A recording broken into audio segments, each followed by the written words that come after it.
반갑습니다. 중동 사태가 심상치가 않습니다. 이스라엘과 이 이란을 중심으로 벌어지고 있는 이 공방전은 단순히 정치, 안보, 외교 이슈를 넘어서 세계 경제에 아주 결정적인 영향을 줄 수 있습니다. 아주 악화될 경우에는 세계 경제를 공황으로 몰고 갈 수도 있고요.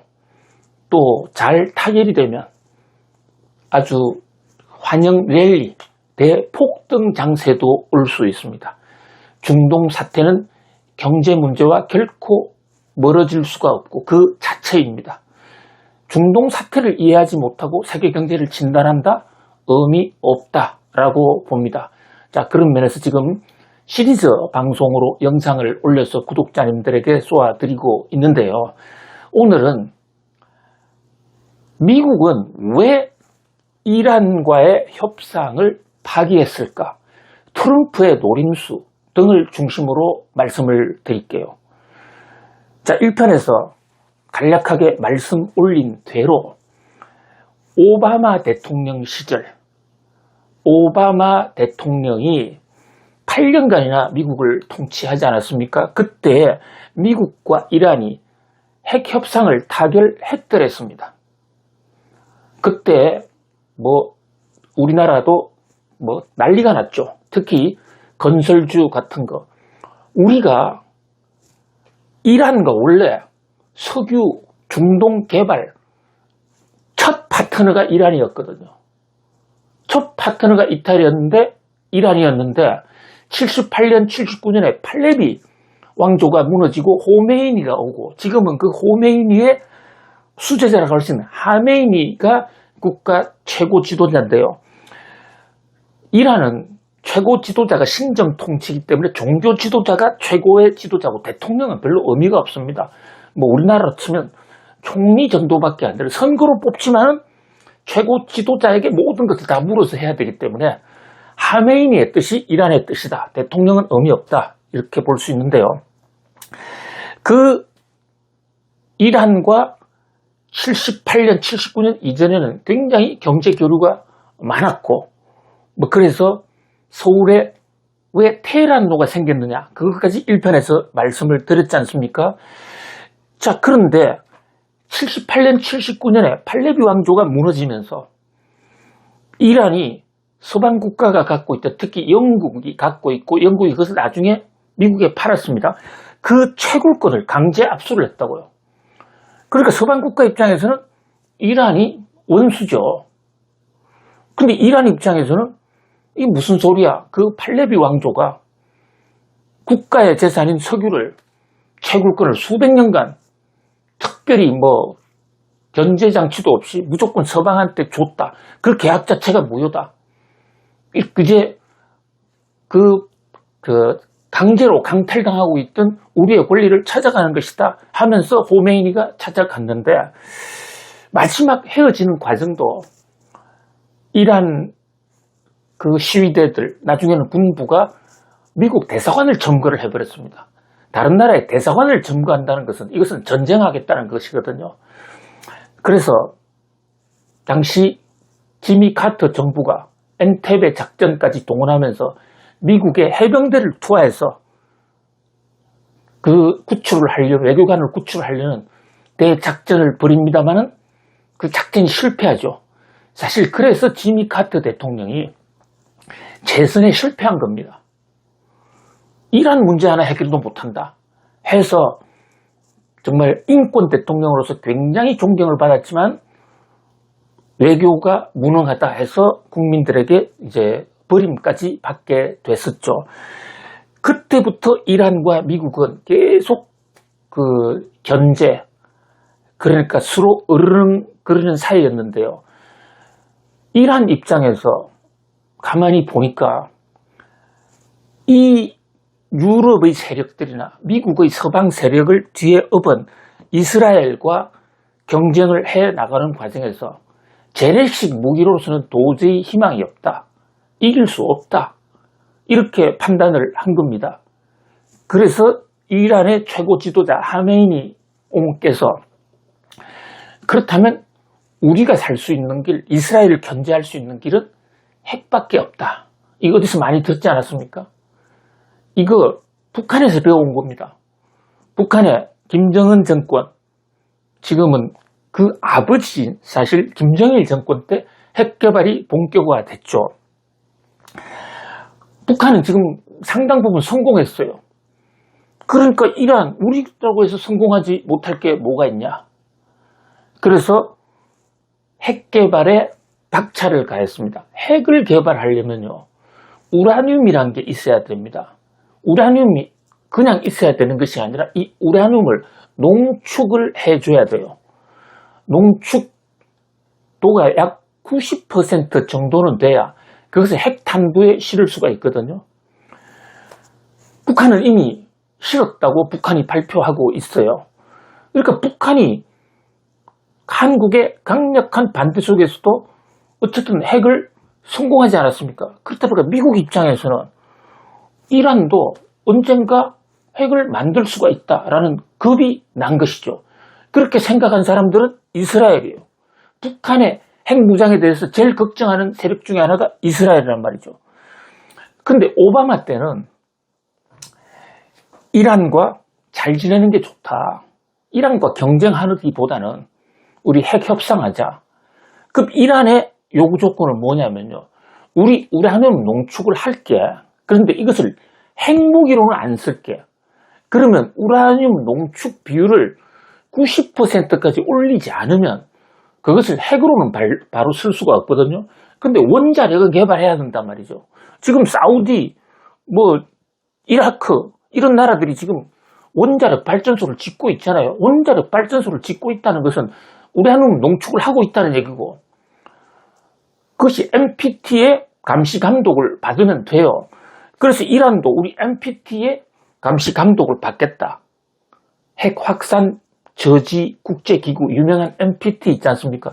그래서 오바마 때 이란을 NPT에 가입시킵니다. 가입시키고 이란에 대한 경제 제재 다 해제해주고, 대신에 이란은 그 우라늄 농축을 3.97 이상으로는 하지 않겠다.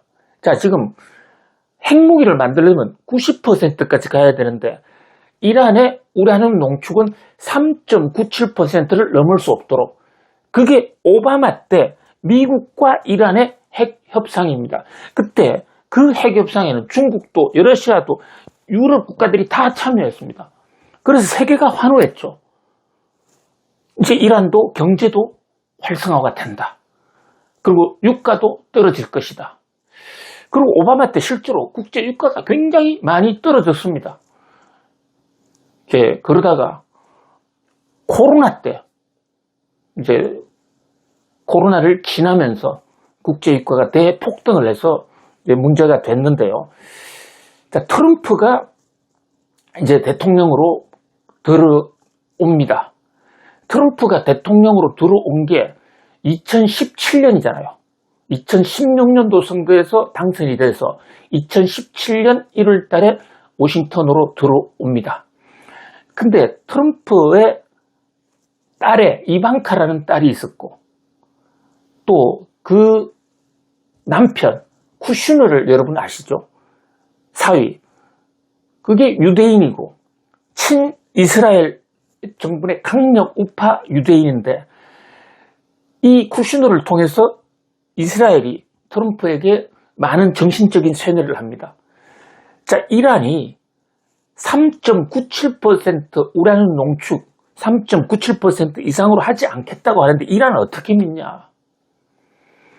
그리고 NPT한테 제대로 감시 감독도 제대로 받지 않는다.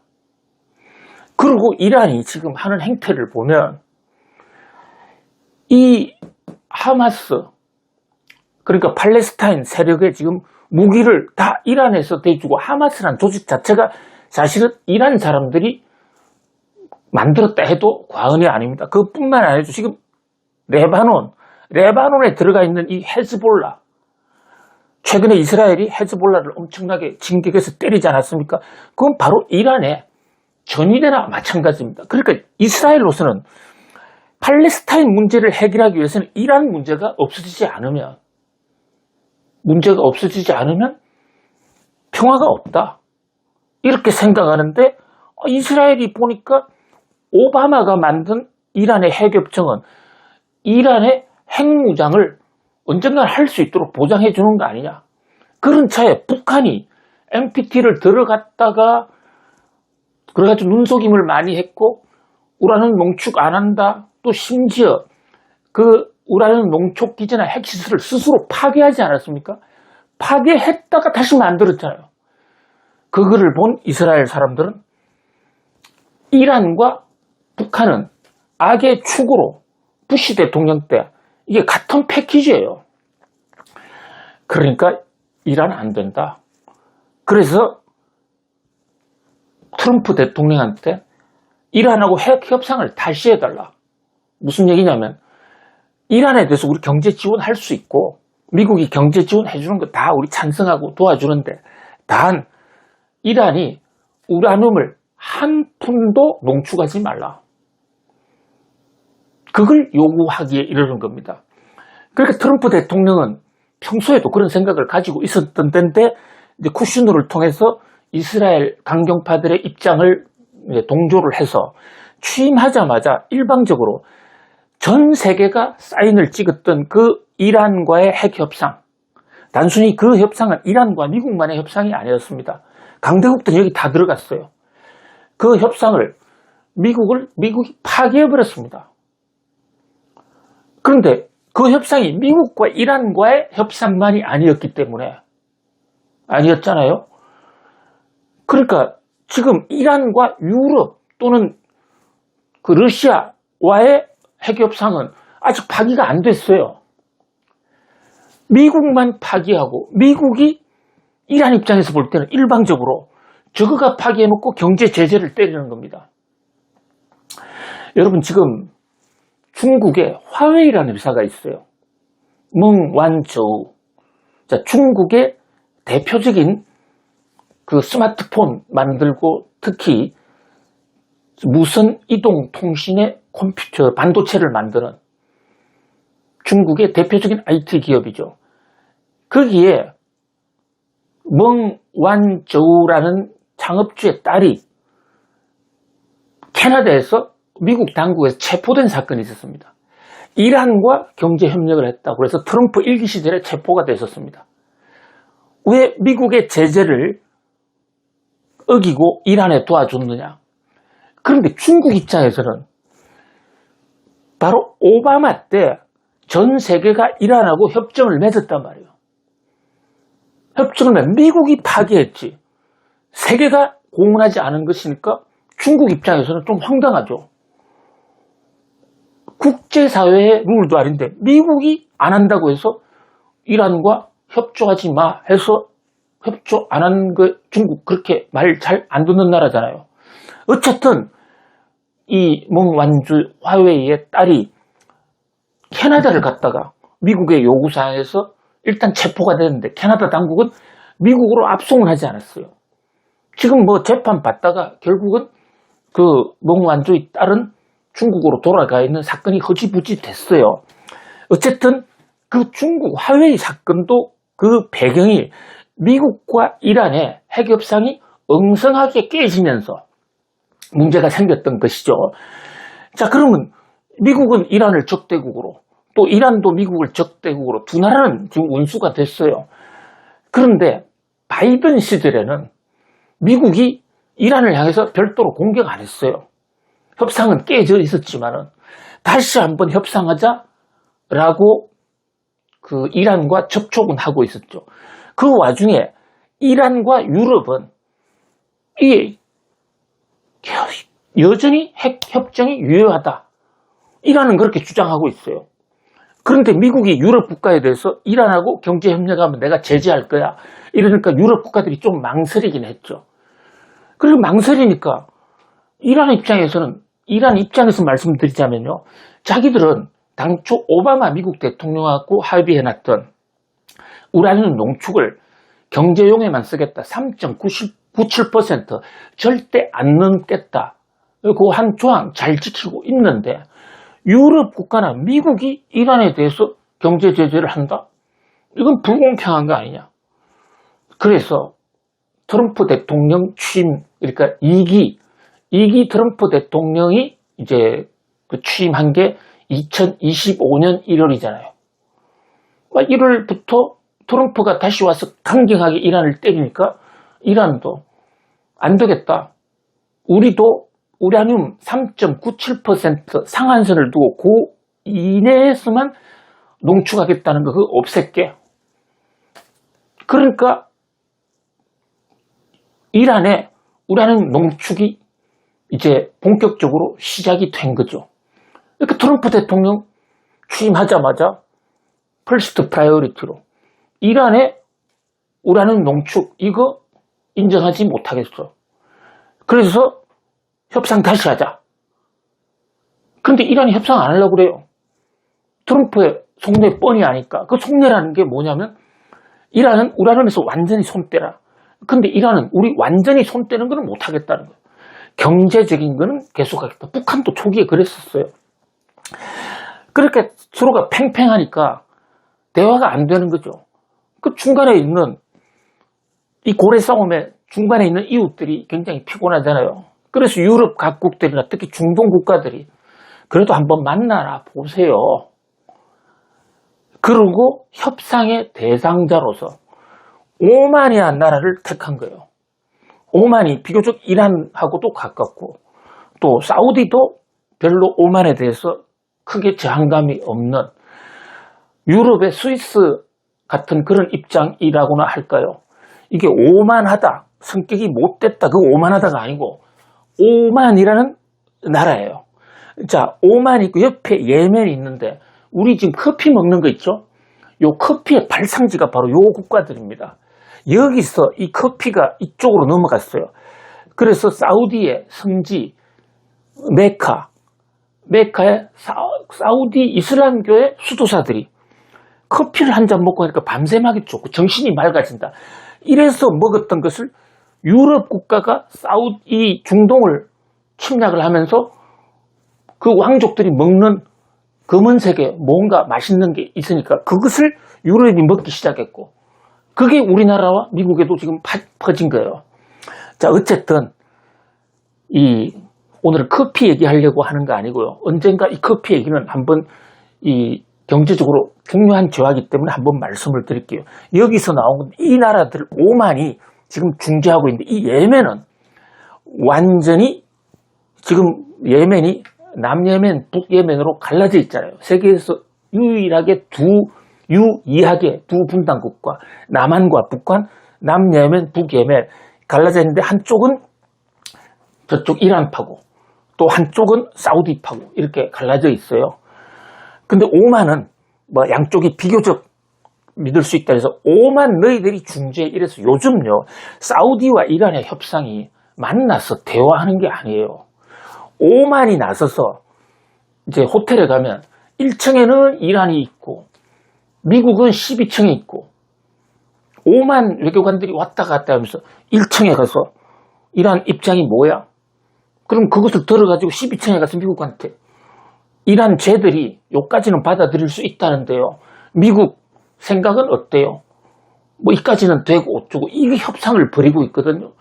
근데 만약에 이 협상이 안 되면 트럼프로서는 그 다음은 내 장담하지 못하겠다라고 지금 이란을 향해서 엄포를 놓고 있는데 그동안 협상이 잘 안 됐습니다. 그리고 기존의 스케줄상으로 보면 그 마지막 협상이 원래 6월 15일 날 현지 시간으로 있기로 되어 있었습니다. 그러니까 협상 중이었잖아요. 협상 중이었는데 이스라엘이 6월 13일 날 때렸으니까 이것은 협상 정신을 위반했다. 이제 이란 측에서는 이렇게 보는 거예요. 물론 이스라엘도 할 말이 있죠. 어차피 이란이 지금 협상에 성의가 없고 우라늄 완전히 없애라는 이스라엘 측 요구를 받아줄 것 같지도 않다. 그리고 또 최근에 이란이 NPT 규약을 위반을 해서 우라늄 농축을 빠른 속도로 해나가기 때문에 한시가 급하다. 그래서 우리는 이란의 핵기지를 때릴 수밖에 없다. 이제 이렇게 주장을 하고 때린 거예요. 그동안에도 이스라엘과 이란이 공중 폭격전을 몇 번 했어요. 그런데 그전에는 이스라엘이 이란의 핵시설을 때리지는 않았습니다. 단 한 번도. 왜냐하면 핵시설을 때린다는 것은요, 거의 막가파, 막가자는 거거든요. 이란 입장에서는 핵시설이 공격이 당하면 이란의 자존심이 견딜 수가 없고 이란의 마지막 무기인데 이거 안 돼.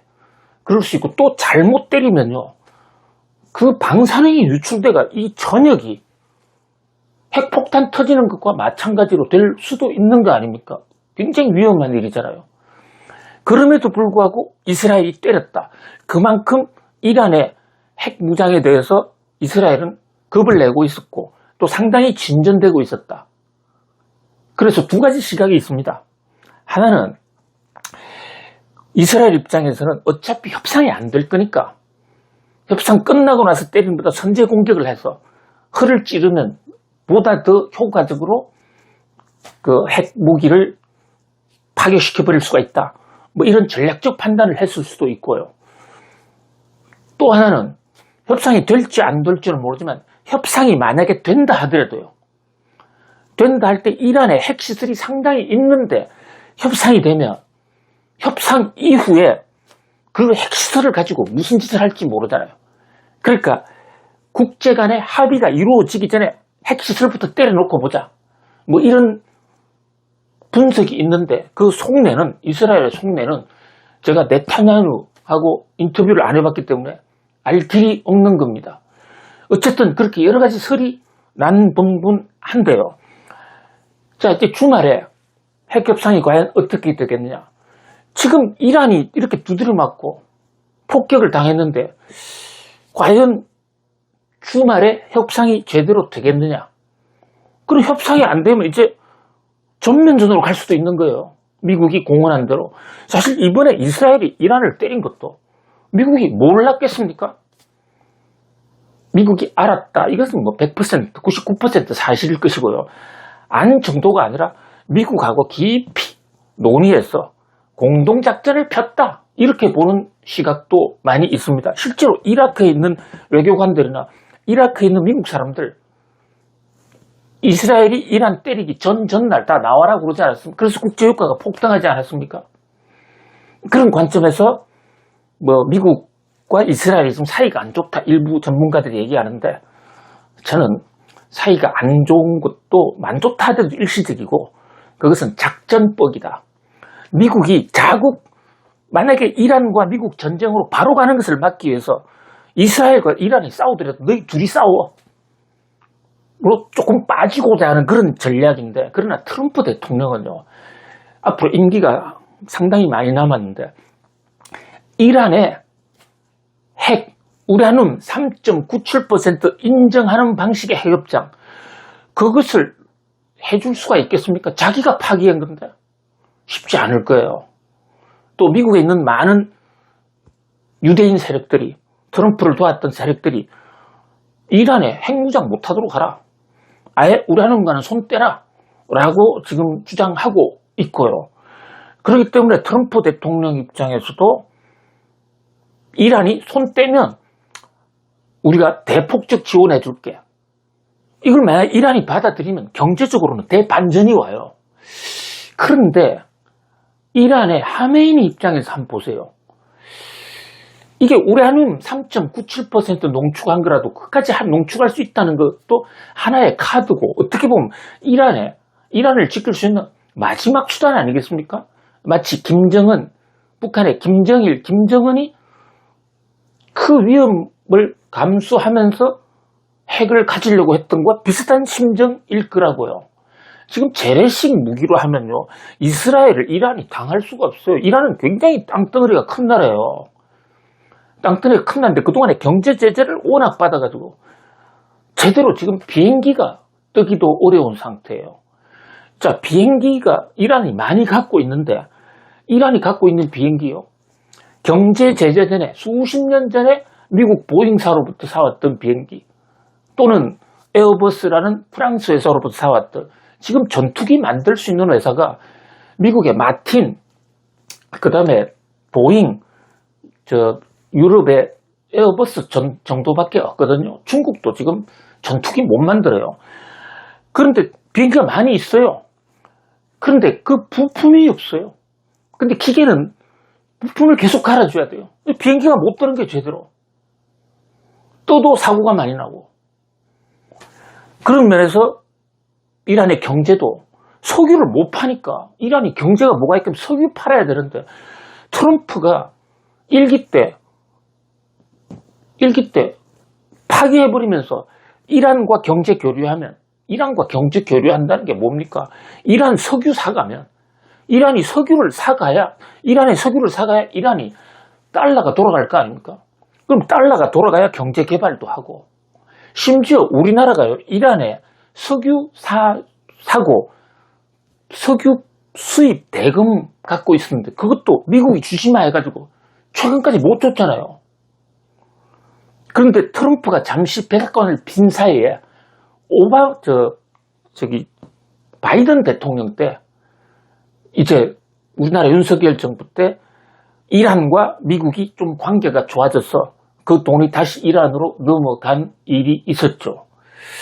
그러니까 그런 각도에서 본다 그러면 미국이 이란을 경제적으로 도와주고 싶어요. 그러나 그 이란이 우라늄 농축 3.97% 그거를 아예 안 하겠다. 하지 않으면 도와주기 어려울 것이고, 이란은 그거마저 포기하면서 협정 맺기가 어렵다. 그래서 최대 관전 포인트는 이란은 농축 3.97%를 두고 과연 누가 얼마만큼의 양도를 할 것인가, 또 양측을 다 만족시킬 수 있는 솔로몬의 지혜가 있느냐, 이것이 문제의 초점이다, 이렇게 볼 수 있습니다.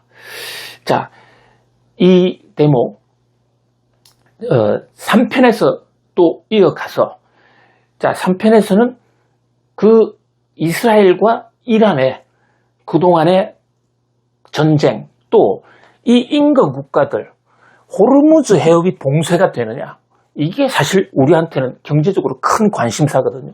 이란의 보복이 어떻게 터질 것인가, 어떻게 전개될 것인가, 이 대목을 이란 이스라엘 사태 김대호 TV 방송 특집 제3편으로 이어가겠습니다.